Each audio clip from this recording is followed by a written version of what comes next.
환자하고 보호자하고 제일 많이 싸우는 것 중에 하나가 뭐냐? 먹는 문제예요. 아들, 딸이, 며느리가 보양식 해와요. 근데 이 환자분은 먹을 수가 없어. 딸한테 미안하니까 먹고 토하는 거예요. 항암을 안 하시는 분과 항암을 하시는 분은 그 처방이 다릅니다. 그냥 보양식만 먹일 게 아니라 시기가 요법이 되도록 이렇게 하시는 분은 예후가 완전히 달라요. 제가 20년 동안 경험했으니까 자신 있게 말씀드릴 수 있어요.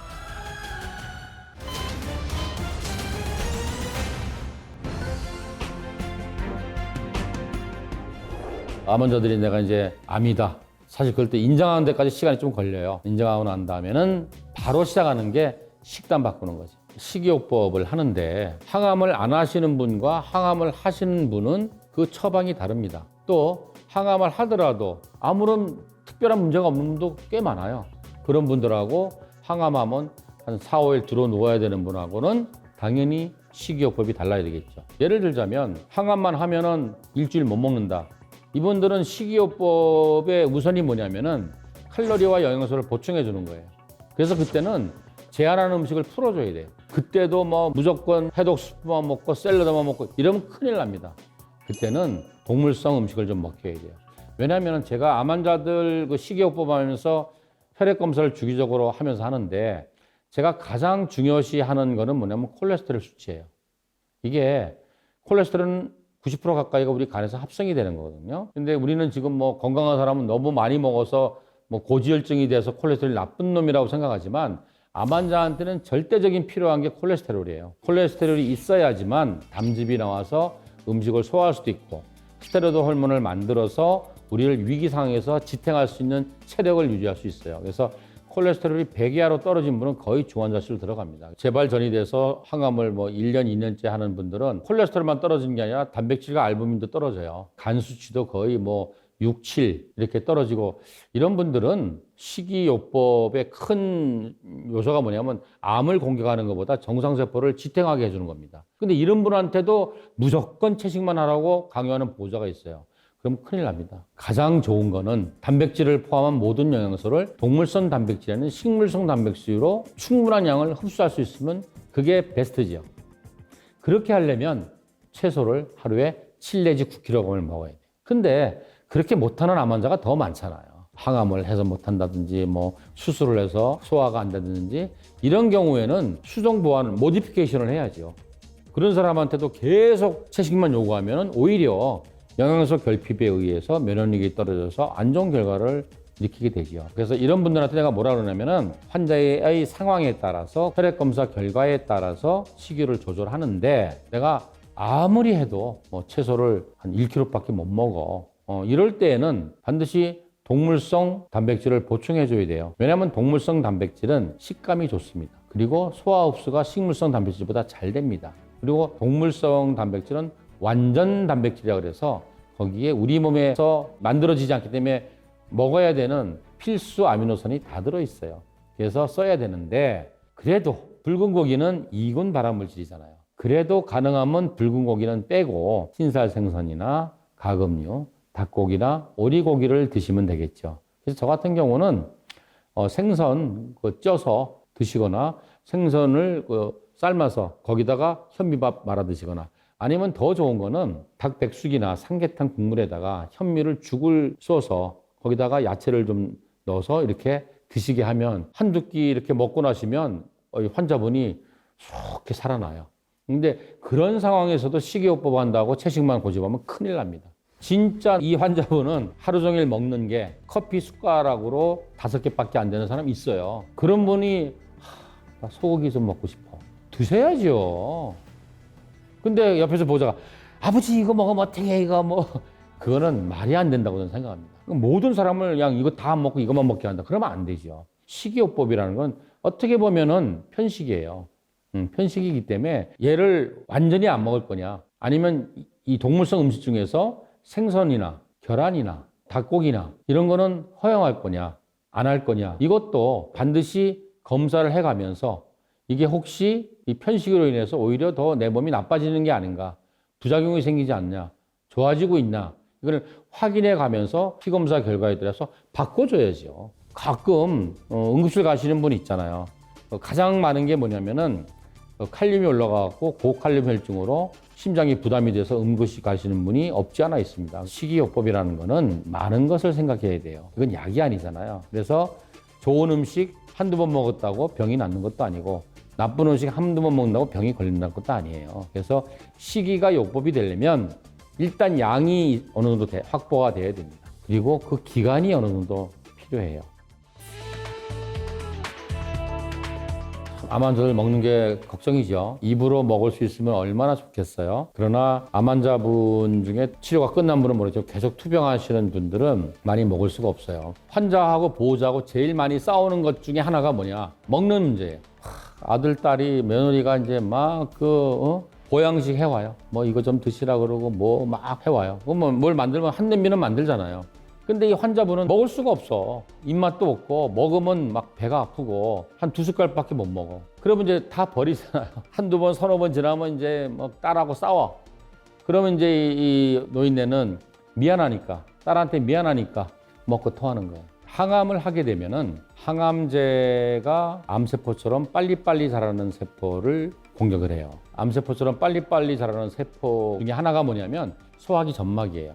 구강염이 생긴다든지 미식거린다든지 토한다든지 설사를 한다든지 변비가 온다든지 이렇게 돼요. 그럼 한번 생각해 보세요. 설사하는데 토하는데 입맛이 나겠습니까? 또 하나는 종양에서 나오는 여러 가지 사이토카인들, 여러 가지 성분들이 있어요. 이 성분들이 식욕 중추를 억제하는 거예요. 또 장폐색이 왔다든지 그러면은 먹으면 아파요. 또 복수가 차도 위가 눌리니까 많이 먹을 수가 없어요. 근데 저절로 입맛이 없어져요. 먹고 싶은 생각이 없어져요. 근데 돌이켜보면은 동물들은 뭐 먹기 위해 살잖아요.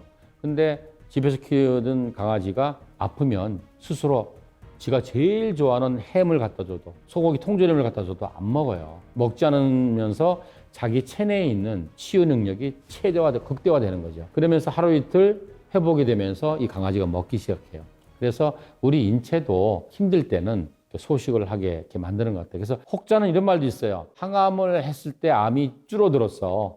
그럼 저게 항암제 효과인지 아니면 항암할 때 소식하고 굶어서 우리의 체내의 치유 능력이 극대화돼서 그런지 한번 논문을 써봐야 되겠다. 이런 분도 있었어요. 제발 먹는 문제 갖고 싸우지 마세요. 환자는 먹을 수가 없어. 먹으면 더 통증이 있고 어떤 경우에는 먹으면 출혈해요. 이럴 때는 치료가 뭐냐면 일단은 금식해야 돼요. 조금 먹는 게 영양가로 몸에 흡수도 안 돼요. 그래서 그럴 때는 금식하고 입으로 먹는 게 아니라 혈관으로 먹어요.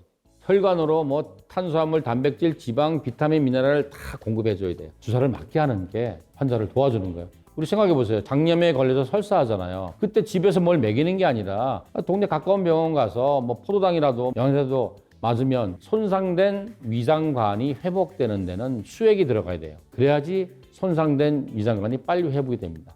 그래야지 항암제로 손상된 위장관의 점막이 빨리 회복이 되셔서 이분이 또 빨리 드실 수가 있어요. 입으로 먹은 음식이 소화기관에서 쪼개져서 피로 흡수돼서 세포로 가기까지 너무 장애물이 많아요. 이 환자. 우리는 쉽게 하는 건데. 그래서 그럴 때는 입으로는 식감 좋은 거, 몸에 좋은 거, 먹고 탈 안 나는 거를 먹을 만큼만 드시게 하고 나머지 부족한 부분은 다시 식욕이 회복되고 소화기관이 정상 가동될 때까지는 반드시 혈관으로. 근데 아직까지도 많은 사람이 무슨 소리야. 사람이 먹어야 살지. 먹어야 기운을 내지. 그래야 암도 고치고 항암도 하지. 이렇게 생각한다고. 근데 일단 못 먹는데. 지금 막 참을미해서 토하는 사람 보고 좀 점대 됐으니까 빨리 먹어. 그럼 이거 환자를 도와주는 거예요? 뭐 환자를 괴롭히는 거예요? 고문하는 거란 말이죠. 그래서 좀 바뀌어야 돼요. 아직도 많은 환자나 보호자들이 치료 그러면 암을 치료하는 것만 치료라고 생각해요. 다 참을 수 있어. 그냥 암만 낫게 해줘. 근데 이렇게 한번 생각해 보셔야 돼요. 아주 초기에 발견을 해서 완벽한 수술을 한 분이 아니라면은 이 암은 상당히 오랫동안 치료를 진행해야 될 가능성이 있어요. 만약에 재발이나 전이 된 경우에는 고혈압이나 당뇨처럼 평생을 같이 살아가야 될 수도 있거든요. 그렇다면은 대학에서 뭐 항암은 예를 들어서 뭐 한 달에 한두 번밖에 더 하겠습니까? 그럼 나머지 시간이 어떻게 되는 거예요? 항암을 뭐 3주에 한 번씩 한다. 그럼 항암제가 3주간 암세포 죽이는 게 아니에요. 항암제는 절대 12시간 이상 작용을 못 할걸요. 12시간 이상 작용하면 우리 몸이 견딜 수가 없잖아요. 20일 동안은 스스로 암과 싸워야 되는데 거기에 대해서는 별로 관심이 없어요. 또 대학에서는 그냥 항암만 하세요 그러니까 많은 분들이 이렇게만 하면 되는구나 이렇게 알고 있는 부분이 많죠. 저희 병원에 그 서울대 외과 출신의 선생님이 이제 복리기로 오신 적이 있는데 이분은 이제 주로 위암 수술 많이 하신 분인데 맨날 야단쳤대요. 많이 먹으라고 왜 이렇게 안 먹냐고 항암할 때. 근데 우리 병원에는 그런 분들이 와서 입원해 있었잖아요. 보니까 먹을 수가 없네요. 먹을 수가 없는데 내가 맨날 야단쳤네요. 이렇게 말씀하시더라고요. 자기는 환자들이 이렇게 집에 가서 고생하는지 몰랐대요. 수술하고 퇴원하면 다 금방 회복되고 또 항암하면 2, 3일 지나면 또 다 회복되고 이러는지 알았대요. 재발 전이된 환자의 경우라면 장기간 투병을 한다면 증상을 완화하는 치료가 무엇보다 중요하다. 그중에 첫 번째가 통증 조절이에요. 엄마 좀 참아. 아빠 아픈 거 참아. 진통제 먹으면 몸이 나빠. 환자도 진통제 몸이 나쁘다고 막 끙끙 앓으면서 안 먹는 사람 꽤 많아요. 이러면 환자는 하루하루 나빠집니다. 눈으로 보여요. 두 번째, 먹는 문제예요. 항암은 항암이고 내가 살아야 된다. 정상세포가 살아야 된다. 그래야 싸울 힘이 있지. 요즘 대학에서도 항암 치료가 크게 두 가지가 있잖아. 직접적인 항암 치료와 간접적인 항암 치료. 기존의 세포 독성 항암제는 바로 암세포를 공격하는 놈들이에요. 물론 걔들이 암세포를 100% 다 공격도 못해요. 보통 10% 정도 공격하는데 그렇게 하는데도 정상세포가 그냥 난리가 나가지고 못 먹고 아프고 손발 저리고 머리 빠지고 난리가 나잖아요. 근데 요즘 나온 게 뭐냐면 간접 항암 치료가 있잖아요. 그게 뭐냐면 면역 관해제라는 거. 키트로다, 옵티보, 여보이 이런 것들. 얘들은 뭐냐면 암세포를 공격하는 면역세포를 공격하는 놈을 공격하는 거야. 우리 몸의 면역세포를 활성화를 시켜서 암을 공격하게 하는 거잖아요. 그러면 우리가 잘 먹는 것도 간접 항암 치료잖아요. 잘 먹어서 면역력이 올라가고 항암제가 해독이 되고 항산화 성분이 올라가고 그죠? 그걸 먹어야 되는데 못 먹잖아요. 그럼 그걸 주사로 맞아야지. 주사로 에너지를 내는 아미노산, 지질, 세포를 신진대사를 촉진시키고 그래서 해독을 시키고 항산화를 시키는 비타민, 미네랄, 항산화제 다 맞아야죠. 왜 그렇게 생각하는지 모르겠어요. 왜 항암만 해야 된다고 아픈 거 참고 못 먹는 거 참고 항암만 해야 된다고 생각하는지. 물론 조기에 발견하는 분은 예외입니다. 제가 한 20년 이렇게 해보니까 항암만 믿고 하시는 분보다는 항암도 하면서 식이요법도 좀 거기에 맞게끔 확실히 그냥 보양식만 먹을 게 아니라 식이가 요법이 되도록 전문가한테 처방을 받고 하시고 또 입으로 못 먹는 거를 혈관으로 맞아갖고 보충하시고 이렇게 하시는 분은 정말 통계 따로 내야 돼요. 예후가 완전히 달라요. 제가 20년 동안 경험했으니까 자신 있게 말씀드릴 수 있어요. 얼마든지 먹을 수 있고 체력이 정상이야. 그런 분들은 제가 야채를 가전 방법으로 매일 먹게끔 처방해 드립니다. 요만큼의 동물성 음식과 요만큼 식물성 음식을 혼합해서 먹는 잡식 동물이에요. 근데 우리가 어떠한 목적에 의해서 얘를 안 먹기로 했어. 그러면 이 식물성 음식을 먹어야 되는데 여기는 채소만 있는 게 아니죠. 곡류도 있고 과일도 있고 다양한 있어요. 그러면은 식이요법을 할 때 사람들은 그 재료만 중요시 생각해요. 뭐가 암에 좋아, 뭐가 폐암에 좋아, 뭐가 어느 병에 좋아. 그것도 필요하지만 더 중요한 건 뭐냐면 전체 식이요법의 플랜을, 구도를 어떻게 짜느냐가 중요하죠. 첫째는 뿌리 채소를 포함해야죠. 여러 가지 식물성 재료를 정말 골고루 먹어야 된다. 한 가지 채소에 모든 영양성이 다 들을 수는 없잖아요. 시금치에 있는 것들이 또 당근에 없을 수 있고, 당근에 있는 게 마늘에 없을 수 있고, 그렇게 돼 있어요. 그래서 채소 위주로 식사를 하실 때는 첫 번째 존재 조건이 뭐냐면 골고루 많은 거를 다 드셔야 돼요. 시금치만 1년 내내 먹고 당근만 1년 내내 먹으면 반드시 영양소 결핍이 생겨요. 두 번째는 전체식을 해야 된다. 통으로 먹어야 된다. 그러니까 곡류 그러면은 깎지 않은 현미를 먹어야 돼. 난 정말 빵을 좋아해요. 그러면 통밀빵 그런 거로 조금 먹는 거. 그리고 뿌리채 다 있는 거, 껍질째 다 있는 거. 이런 전체식을 하셔야 되죠. 그 다음에는 GI 지수를 낮추는 방법. 어떤 분은 그래요. 감자가 좋아요. 그러면 감자가 당지수, GI 지수가 얼마나 높은데요? 당근 먹어요. 당근이 얼마나 높은데요? 그런 말을 하는데 영양소도 풍부하고 당지수도 낮고 소화 흡수 잘 되고 모든 걸 만족하는 식재료는 없어요. GI 지수를 낮추는 게 꼭 어떤 음식을 먹어야만 낮추는 게 아니에요. 현미 생각보다 GI 지수 높습니다. GI 지수 낮지 않습니다. 당근 GI 지수 높아요. 그러나 당근을 빼고 식이요법을 논할 수는 없잖아요. 그러면 GI 지수를 낮추는 방법은 식재료를 선택하는 면에서도 중요하지만 얘들을 어떻게 조리하고 어떤 수소로 먹느냐에 따라서도 GI 지수는 달라집니다.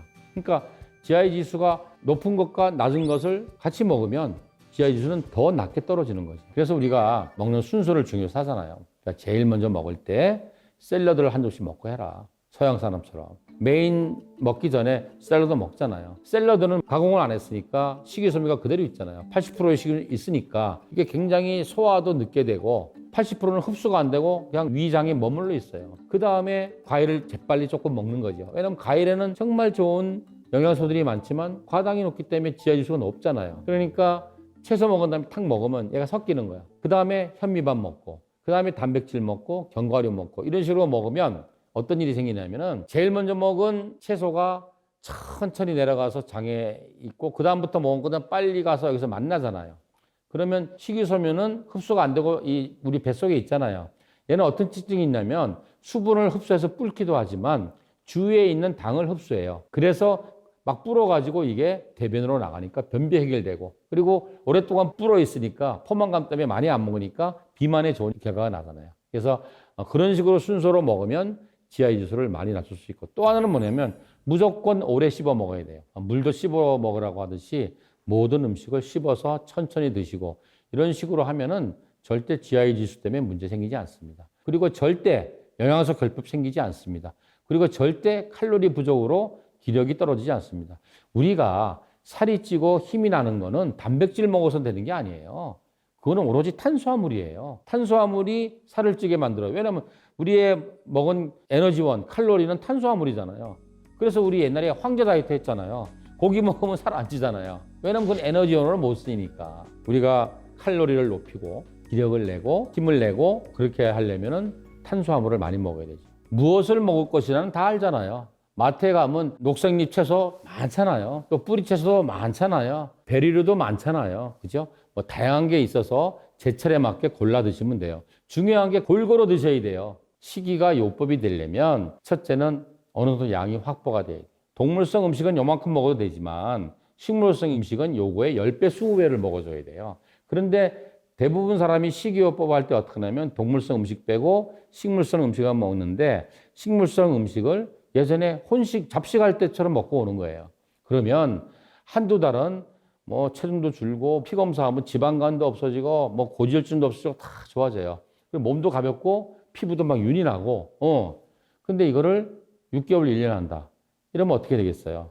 우리 몸에 질병과 싸울 군사들이 없어지는 거죠. 그래서 채소를 많이 먹기 위해서는 그냥 뭐 샐러드로 먹기도 해야 되겠지만 나물로도 먹기도 하고 야채를 어떤 거는 구워 먹는 경우도 있고 어떤 경우는 쪄 먹는 경우도 있고 끓여가지고 수프 형태로 히포크라스 해독 수프로 먹는 방법도 있지만 가장 채소를 많이 흡수할 수 있는 방법은 미리 80%에 해당되는 불용성 식이섬유를 제거하고 먹는 거죠.